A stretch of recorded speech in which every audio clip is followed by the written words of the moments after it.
Salat apa? Duhur. Berapa rakaat? 4 rakaat. Kenapa takbirnya seperti itu? Kenapa tangannya ditaruh di sini? Kenapa ketika tahiyat begini? Bukan begini? Atau begini, biar besar? Dan kalau itu ditanya, jarang sekali yang bisa memberikan argumen yang pasti.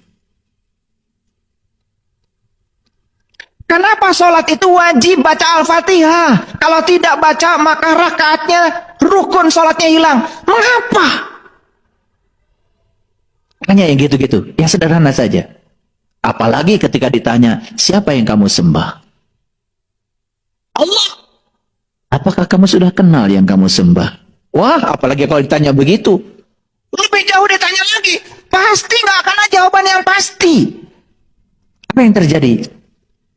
Karena dia masih dalam keadaan mabuk. Mabuk.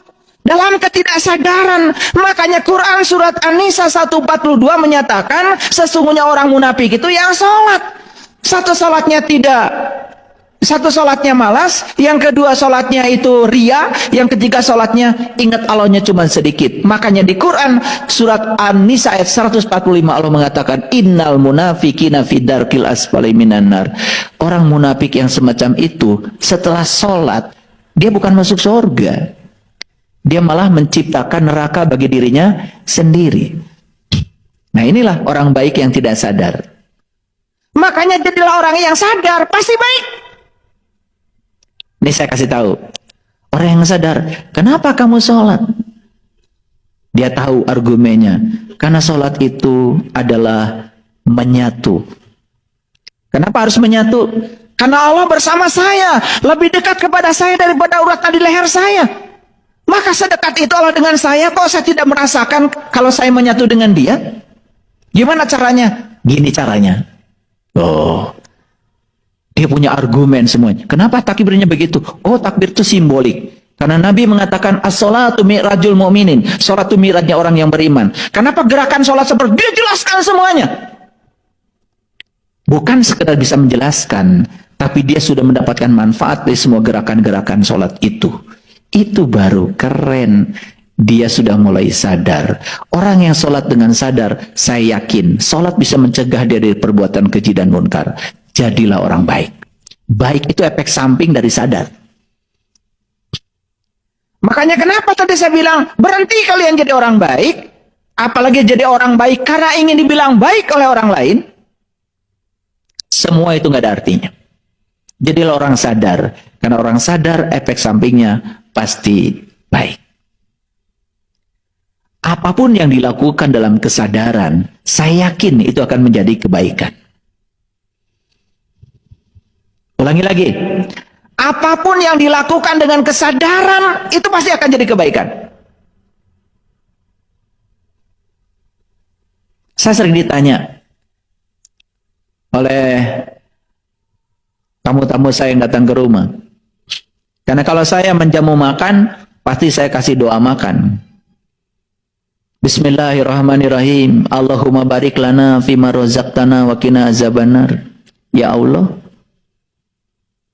berkahilah rezeki yang Kau anugerahkan kepada kami. Manunggalkan rezeki dengan tubuh kami sehat, kuat, sempurna. Sebentar nasi di piring, sebentar ikan di piring, sebentar buah-buahan masih di luar. Tapi begitu kita santap dan diproses oleh tubuh, semua yang di piring itu jadi darah, jadi daging, jadi otak, jadi bagian dari tubuh saya. Bagaimana saya tidak menghormati itu semua? Karena sebentar lagi akan manunggal dengan tubuh saya. Bagaimana saya tidak upacarakan dia? Karena sebentar lagi akan manunggal menjadi bagian dari tubuh saya. Waktu di luar, masih nasi dalam piring. Setelah dimakan dan disantap, jadi darah, jadi daging, jadi semua organ tubuh saya. Hati-hati itu semua. Dari mana didapatnya? Dengan cara apa mendapatkannya? Saya doakan lagi. Untuk semua orang yang telah berjasa menghadirkan makanan ini kepada kami.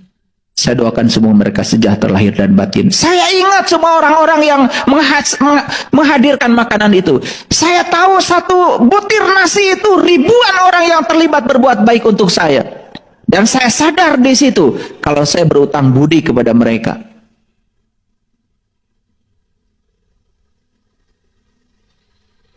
Kemudian dipungkas dengan kata-kata untuk daya sambung semesta, tanah, air, api, udara. Terima kasih. Tidak ada satu butir nasi kalau nggak ada tanah. Tidak ada satu butir nasi kalau tidak ada udara. Tidak ada satu butir nasi kalau tidak ada air. Dan tidak ada satu butir nasi kalau tidak ada matahari. Mereka bekerja sama untuk membangun satu butir nasi. Dan dipersembahkan oleh semesta untuk kita. Satu piring, bukan satu butir lagi. Lucu ya, kalau orang habis makan kemudian dia membicarakan orang lain. Lucu kalau orang habis makan dia marah-marah. Lucu kalau orang habis makan kemudian dia menyakiti orang lain. Lucu kalau dia habis makan membunuh orang lain. Lucu kalau dia habis makan menjatuhkan nama baik orang lain. Lucu aja kalau bagi saya. Karena dia makan dalam keadaan tidak sadar. Makan di restoran mewah.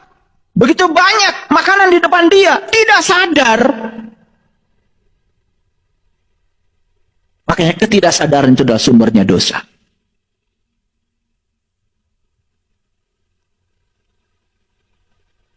Saya kalau habis makan, apalagi saya tidak bisa makan banyak. Kenapa? Bukan tidak ingin. Bukan tidak ingin. Terlalu besar tanggung jawabnya. Terlalu besar utang budi yang harus saya kembalikan kepada mereka. Saya tidak tahu siapa yang nanam padi itu. Di sawah mana padi itu ditanam, saya tidak tahu. Oleh karena itu, karena saya tidak tahu cara saya mengembalikan kebaikan itu, setelah saya makan, saya bertekad untuk mengembalikan seluruh energi ini menjadi kebaikan bagi semesta. Siapapun orang yang bertemu dengan saya tidak boleh berkurang kebahagiaan. Itu makan dengan kesadaran. Bagaimana mandi dengan kesadaran? Luar biasa. Sapa dulu air. Terima kasih air, hari ini kau masih datang. Terima kasih hari ini kau masih mengunjungi rumahku. Terima kasih air. Betapa hebatnya engkau. Bayangkan kalau nggak ada air. Seperti apa wajah kita? Seperti apa mata kita? Seperti apa telinga kita? Seperti apa mulut kita? Bayangkan kalau tidak ada air. Bayangkan ketika kita capek, tubuh kita sudah asam. Walaupun kita punya sabun yang bersifat basah, nggak ada air, tidak ada pelarut, tidak terjadi proses netralnya tubuh kita. Luar biasa. Makanya luluran dulu, sapa dulu airnya, ucapan terima kasih. Lalu mandilah dengan urutan yang bagus. Rasakan setiap air yang menyentuh tubuh kita, rasakan. Subhanallah. Ketika kita melakukan apapun dengan kesadaran, semua itu akan membangun kesadaran.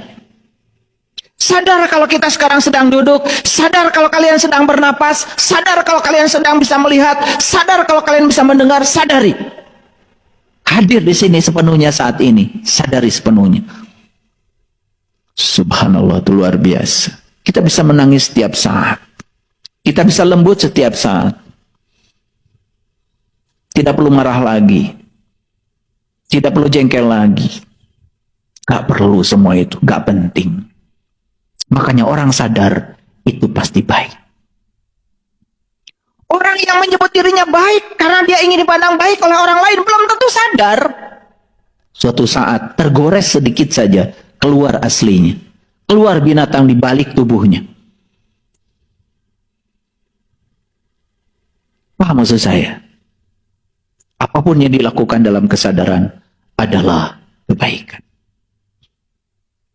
Yuk kita sadar.